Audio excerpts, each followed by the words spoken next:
नमस्कार दोस्तों, welcome to this video. इस वीडियो में हम लोग आशीष कुमार उत्तर प्रदेश के संघर्षों के बारे में ऑडियो रूप में सुनेंगे, जो अपने फेलियर को बोझ ना समझकर उसे सीढ़ियां बनाकर सफलता हासिल किए। चलिए देखते हैं। आशीष कुमार, उत्तर प्रदेश। रुके ना तू, थके ना तू। मैं आशीष कुमार उत्तर प्रदेश के उन्नाव जिले से वर्ष 2017 को सिविल सेवा परीक्षा में हिंदी माध्यम और हिंदी साहित्य विषय के साथ रैंक 817 के साथ चयनित हुआ हूँ। यह मेरा 9वां और अंतिम प्रयास था। इससे पहले 5 मुख्य परीक्षा और 2 इंटरव्यू दे चुका था। उन्नाव जिले के मुख्यालय से करीब 35 किलोमीटर दूर मेरा गांव है। मेरी पूरी पढ़ाई गांव उन्नाव जिले में ही हुई है। गणित विषय के साथ स्नातक, इतिहास विषय के साथ परास्नातक हूँ। मैं कभी भी पढ़ने में बहुत अच्छा नहीं रहा हूँ, प्रायः द्वितीय श्रेणी में ही पास होता रहा हूँ। अगर मैं यह कहूँ कि सिविल सेवा में आने का मेरा बचपन से ही लक्ष्य रहा है तो गलत होगा। दरअसल एक आम ग्रामीण परिवार की तरह मेरी प्रतियोगी परीक्षाओं की तैयारी से शुरुआत की थी। उन दिनों में ही सिविल सेवा के बारे में पता चला तो मैं 2009 में ही इस परीक्षा में बैठने लगा। तमाम रिश्तेदारों, मित्रों ने मजाक उड़ाया कि एक नौकरी तक मिलती नहीं, सीधे आईएएस बनने का ख्वाब देखने लगे। घर के आर्थिक हालात बहुत अच्छे नहीं थे।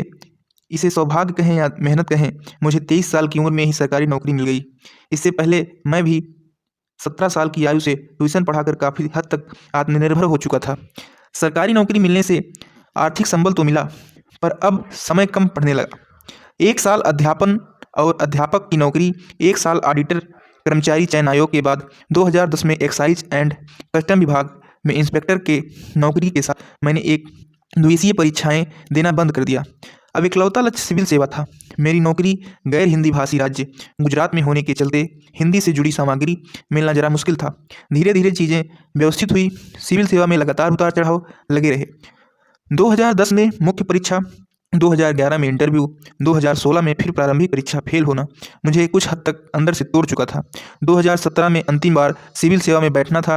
पिछले अनुभव से कमजोरियों से को दूर करते हुए अपना सर्वोत्तम देने का प्रयास किया। अंततः मुझे अपना नाम चयनित सूची में देखने को मिला। रैंक अपेक्षा के अनुसार नहीं मिली, पर मैं बहुत खुश हूँ। मुझे हमेशा से चीज़ों के सुखद पक्ष को देखने की आदत है। इस साल मुझे हिंदी साहित्य में 296 अंक मिले। इसका श्रेय साहित्य के प्रति अपने रुझान को दूंगा। इस किताब के पाठकों में एक विशेष बात साझा करना चाहूँगा कि मैं मुखर्जी नगर, दिल्ली से दूर, बगैर कोई कोचिंग किए नौकरी करते हुए सिविल सेवा में सफल हुआ हूँ।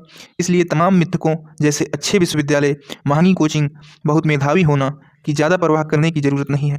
हर साल यूपीएससी में कम संख्या में ही सही, पर बेहद सामान्य परिवेश में पले बढ़े हम जैसे बहुत सफल होते ही हैं। निशांत जैन को अनंत धन्यवाद देना चाहता हूँ। उनकी स्वर्णिम सफलता हिंदी माध्यम में सैकड़ों उम्मीदवारों की तरह मेरे लिए भी बहुत प्रेरणा रही।